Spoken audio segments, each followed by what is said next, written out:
وہ کون سی جگہ ہے جہاں اللہ موجود نہیں؟ کیا آپ جانتے ہیں؟ حضرت علی رضی اللہ تعالیٰ عنہ سے پوچھا گیا اب تک کا سب سے مشکل سوال۔ یہودیوں نے حضرت علی رضی اللہ تعالیٰ عنہ سے پوچھا کہ بتائیں وہ کون سی جگہ ہے جہاں خدا نہیں ہے۔ بسم اللہ الرحمن الرحیم۔ محترم ناظرین، تمام تعریفیں اللہ تبارک و تعالیٰ کے لیے جو بڑا مہربان نہایت رحم کرنے والا ہے۔ کروڑہ درود عقائد و جہاں نبی مہرباں محمد مصطفیٰ صلی اللہ علیہ وسلم پر، آپ کی آل اولاد پر، آپ کے تمام اصحاب پر اللہ تعالیٰ مغفرت فرمائے۔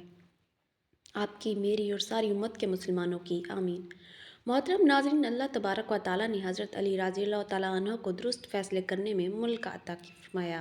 کتاب الاستیاب میں منقول ہے کہ حضور نبی کریم صلی اللہ علیہ وسلم نے ایک مرتبہ اپنے اصحاب کرام رضی اللہ تعالیٰ عنہ کے بارے میں فرمایا، میرے تمام صحابہ رضی اللہ تعالیٰ عنہ میں درست فیصلے کرنے کی سب سے زیادہ صلاحیت علی رضی اللہ تعالیٰ عنہ میں ہے۔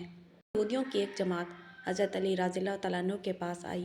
وہ حضرت علی الکرم کے علم اور دانائی کے مقام سے واقف تھے۔ وہ نادان یہ سوچ کر آئے تھے کہ اگر کسی طریقے سے حضرت علی رضی اللہ تعالیٰ عنہ کو علمی بنیاد پر شکست دے دی، اس سے مسلمانوں کو شرمندگی ہوگی اور ہر طرف ہمارا ڈنکا بجنے لگے گا۔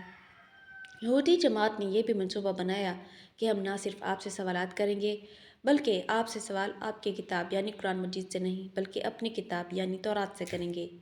اس جماعت نے من ہی من میں یہ سوچ لیا کہ اگر حضرت علی رضی اللہ تعالیٰ عنہ ہماری شرائط کے مطابق تورات سے جواب دینے پر راضی ہو بھی جاتے ہیں، یہی ہماری جیت ہوگی۔ لیکن کیسے؟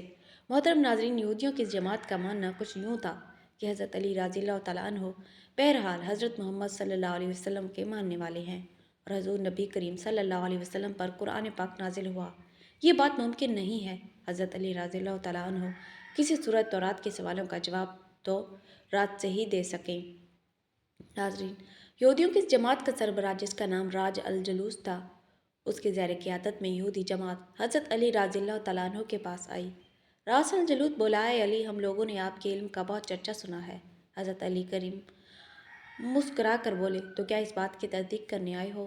راس الجلوس بولا، ہم آپ سے چند سوالات کریں گے، آپ کو ان سوالوں کا جواب ہماری کتاب تورات سے دینا ہوگا، اور اگر آپ نے سب کے سامنے ہمارے سوالوں کے جواب دے دیے تو ہم آپ کو باب العلم مان لیں گے۔ حضرت علی نے مسکرا کر جواب دیا، میں فی الحال اس بات سے بالکل غافل ہوں کہ تم لوگ کیا سوالات کرو گے اور تم کیا سوچ کے آئے ہو۔ اگر میں تمہارے سوالوں کے جواب دینے میں کامیاب ہو گیا تو کیا تم لوگ دین اسلام قبول کرو گے؟ یہودی اس بات پر آمادہ ہو گئے کہ اگر ان کے تمام سوالاتوں کے جواب تورات سے مل گئے، وہ یہودی مذہب چھوڑ کر اسلام قبول کر لیں گے۔ تو یہ اس بات کی دلیل ہو گئی کہ جن سے آپ نے علم سیکھا ہے وہ یقیناً اللہ تعالیٰ کی طرف سے بھیجے گئے سچے نبی ہیں۔ محترم ناظرین، اب تمام معاملات طے پا چکے تھے اور پورا مجمع خاموش ہو کر بیٹھ چکا تھا۔ سوالوں کا سلسلہ شروع ہوا۔ یہودی عالم راس الجلوس نے مجمع کی جانب دیکھا اور علم کے تکبر سے بھرپور لہجے میں سوال کیا، اے علی، یہ بتائیے وہ کون سی چیز ہے جو خدا کے لیے نہیں ہے؟ یہودی کی جانتے ہی تھے کہ مسلمانوں کی کتاب میں درج ہے کہ ہر چیز اللہ کے لیے ہے، اور اس بات کا جواب حضرت علی کے لیے دینا ناممکن ہوگا۔ مجمع میں بیٹھے تمام افراد سوچ میں ڈوب گئے۔ یہ کائنات میں کوئی ایسی چیز بھی ہے جو اللہ تبارک و تعالیٰ کے لیے نہ ہو؟ تب حضرت علی رضی اللہ تعالیٰ عنہ نے بغیر کسی توقف کے فرمایا کہ تم جاننا چاہتے ہو کہ وہ کون سی چیز ہے جو اللہ کے لیے نہیں ہے؟ اس کا جواب شرک ہے۔ اللہ تبارک و تعالیٰ ہر قسم کے شرک سے پاک ہے۔ تمام مجمع جو بیٹھا سن رہا تھا بے ساختہ واہ واہ کہہ اٹھا۔ ناظرین، اب راس الجلوس نے دوسرا سوال کیا، اے علی، یہ بتائیے کہ وہ کون سی جگہ ہے جہاں اللہ موجود نہیں ہے؟ حضرت علی رضی اللہ تعالیٰ عنہ نے اس کو فوراً جواب دیا، اللہ تعالیٰ ہر جگہ موجود ہے۔ اس پر راس الجلوس بولا، سوال کا جواب آپ ہمیں ہماری کتاب سے دیں۔ حضرت علی رضی اللہ تعالیٰ عنہ نے فرمایا، کیا تمہاری کتاب میں یہ نہیں لکھا ہے؟ حضرت موسیٰ علیہ السلام کے پاس ایک فرشتہ آیا اور حضرت موسیٰ علیہ السلام نے اس سے پوچھا کہ تم کہاں سے آئے ہو؟ اس نے جواب دیا کہ میں 7ویں آسمان سے آپ کے پاس حاضر ہوا ہوں۔ اتنے میں حضرت موسیٰ علیہ السلام کے پاس دوسرا فرشتہ آیا۔ حضرت موسیٰ علیہ السلام نے اس سے پوچھا کہ تم کہاں سے آئے ہو؟ اس نے جواب دیا، میں زمین کے 7 طبق سے آپ کے پاس حاضر ہوا ہوں۔ حضرت موسیٰ علیہ السلام نے پہلے فرشتے سے پوچھا، 7ویں آسمان میں تمہارے قریب کون تھا؟ فرشتے نے جواب دیا، میرے قریب میرا رب تھا۔ حضرت موسیٰ علیہ السلام نے زمین سے آنے والے دوسرے فرشتے سے پوچھا، تمہارے قریب کون تھا؟ اس نے جواب دیا، میرے قریب بھی میرا رب تھا۔ تو اس سے یہ معلوم ہوا کہ بلندیوں کی انتہا ہو یا گہرائیوں کی انتہا،